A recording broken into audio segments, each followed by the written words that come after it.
O Evangelho de Lucas, capítulo 11. Jesus ensina a orar. Um dia Jesus estava orando num certo lugar. Quando acabou de orar, um dos seus discípulos pediu: Senhor, nos ensine a orar, como João ensinou os discípulos dele. Jesus respondeu: Quando vocês orarem, digam: Pai, que todos reconheçam que o teu nome é santo. Venha o teu reino. Dá-nos cada dia o alimento que precisamos. Perdoa os nossos pecados, pois nós também perdoamos todos os que nos ofendem. E não deixes que sejamos tentados. Então Jesus disse aos seus discípulos: Imagine que um de vocês vá à casa de um amigo à meia-noite e lhe diga: Amigo, me empreste 3 pães. É que um amigo meu acaba de chegar de viagem e eu não tenho nada para lhe oferecer. E imagine que o amigo responda lá de dentro: Não me amole, a porta já está trancada e eu e os meus filhos estamos deitados. Não posso me levantar para lhe dar os pães. Jesus disse: Eu afirmo a vocês que pode ser que ele não se levante porque é amigo dele, mas certamente se levantará por causa da insistência dele e lhe dará tudo o que ele precisar. Por isso eu digo: Peçam e vocês receberão. Procurem e vocês acharão. Batam e a porta será aberta para vocês. Porque todos aqueles que pedem, recebem. Aqueles que procuram, acham. E a porta será aberta para quem bate. Por acaso algum de vocês será capaz de dar uma cobra ao seu filho quando ele pede um peixe? Ou se o filho pedir um ovo, vai lhe dar um escorpião? Vocês, mesmo sendo maus, sabem dar coisas boas aos seus filhos. Quanto mais o Pai, que está no céu, dará o Espírito Santo aos que lhe pedirem. O poder de Jesus para expulsar demônios.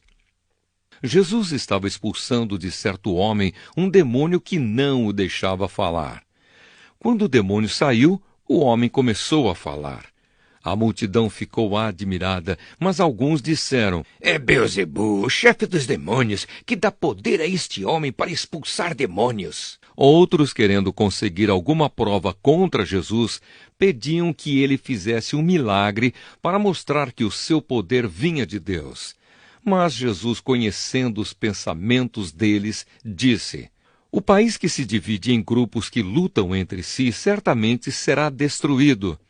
A família que se divide em grupos que lutam entre si também será destruída. Se o reino de Satanás tem grupos que lutam entre si, como continuará a existir? Vocês dizem que é Beelzebul que me dá poder para expulsar demônios, mas se é assim, quem dá aos seguidores de vocês o poder para expulsar demônios? Assim, os seus próprios seguidores provam que vocês estão completamente enganados. Na verdade, é pelo poder de Deus que eu expulso demônios, e isso prova que o reino de Deus já chegou até vocês. Quando um homem forte e bem armado guarda sua própria casa, tudo o que ele tem está seguro. Mas quando um homem mais forte o ataca e vence, leva todas as armas em que o outro confiava e reparte tudo o que tomou dele. Quem não é a meu favor é contra mim, e quem não me ajuda a ajuntar está espalhando. A volta do espírito mau. Jesus continuou: Quando o espírito mau sai de alguém, anda por lugares sem água, procurando onde descansar, mas não encontra. Então diz: Vou voltar para minha casa de onde saí. Aí volta e encontra a casa varrida e arrumada. Depois sai e vai buscar outros 7 espíritos piores ainda, e todos ficam morando ali. Assim a situação daquela pessoa fica pior do que antes. A verdadeira felicidade. Quando Jesus acabou de dizer isso, uma mulher que estava no meio da multidão gritou para ele: Como é feliz a mulher que pôs o Senhor no mundo e o amamentou! Mas Jesus respondeu: Mais felizes são aqueles que ouvem a mensagem de Deus e obedecem a ela. O pedido de um milagre. Quando a multidão se ajuntou em volta de Jesus, ele começou a falar e disse o seguinte: Como as pessoas de hoje são más! Pedem um milagre como sinal de aprovação de Deus, mas nenhum sinal lhes será dado, a não ser o milagre de Jonas. Assim como o profeta Jonas foi um sinal para os moradores da cidade de Nínive, assim também o Filho do Homem será um sinal para a gente de hoje.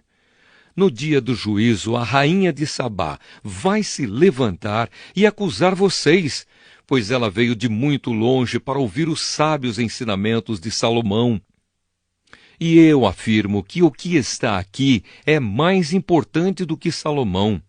No dia do juízo, o povo de Nínive vai se levantar e acusar vocês, porque quando ouviram a mensagem de Jonas, eles se arrependeram dos seus pecados.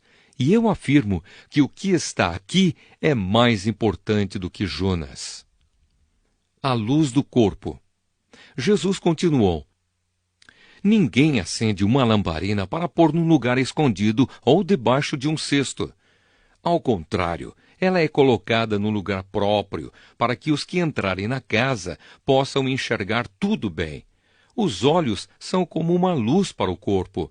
Quando os olhos de você são bons, todo o seu corpo fica cheio de luz. Porém, se os seus olhos forem maus, o seu corpo ficará cheio de escuridão. Portanto, tenha cuidado para que a luz que está em você não seja escuridão. Pois se o seu corpo estiver completamente luminoso e nenhuma parte estiver escura, então ele ficará todo cheio de luz, como acontece quando você é iluminado pelo brilho de uma lamparina.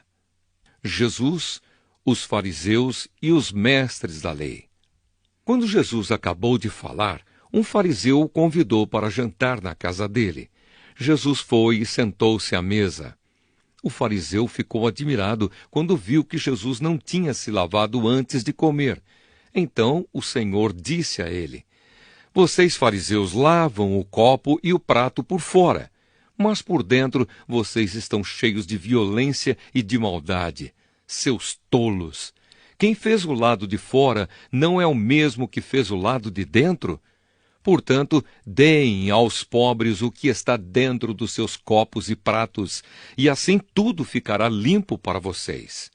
Ai de vocês, fariseus, pois dão para Deus a 10ª parte, até mesmo da hortelã, da arruda e de todas as verduras, mas não são justos com os outros e não amam a Deus. E são exatamente essas coisas que vocês devem fazer sem deixar de lado as outras.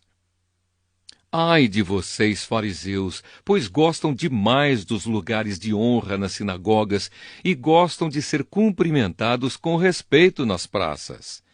Ai de vocês, pois são como sepulturas que não se veem, sepulturas que as pessoas pisam sem perceber.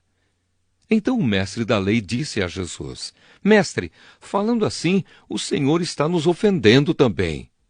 Jesus respondeu: Ai de vocês também, mestres da lei, porque põem fardos tão pesados nas costas dos outros que eles quase não podem aguentar. Mas vocês mesmos não ajudam, nem ao menos com um dedo, essas pessoas a carregar esses fardos. Ai de vocês, pois fazem túmulos bonitos para os profetas, os mesmos profetas que os antepassados de vocês mataram. Com isso vocês mostram que concordam com o que os seus antepassados fizeram, pois eles mataram os profetas e vocês fazem túmulos para eles. Por isso a sabedoria de Deus disse: mandarei para eles profetas e mensageiros, e eles matarão alguns e perseguirão outros. Por causa disso, esta gente de hoje será castigada pela morte de todos os profetas assassinados desde a criação do mundo, começando pela morte de Abel até a morte de Zacarias, que foi assassinado entre o altar e o lugar santo. Sim, eu afirmo a vocês que o povo de hoje será castigado por todos esses crimes. Ai de vocês, mestres da lei, pois guardam a chave que abre a porta da casa da sabedoria, e assim nem vocês mesmos entram, nem deixam os outros entrarem. Quando Jesus saiu dali, os mestres da lei e os fariseus começaram a criticá-lo com raiva e a lhe fazer perguntas sobre muitos assuntos. Eles queriam levá-lo a dizer alguma coisa que pudesse lhes servir de motivo para acusá-lo.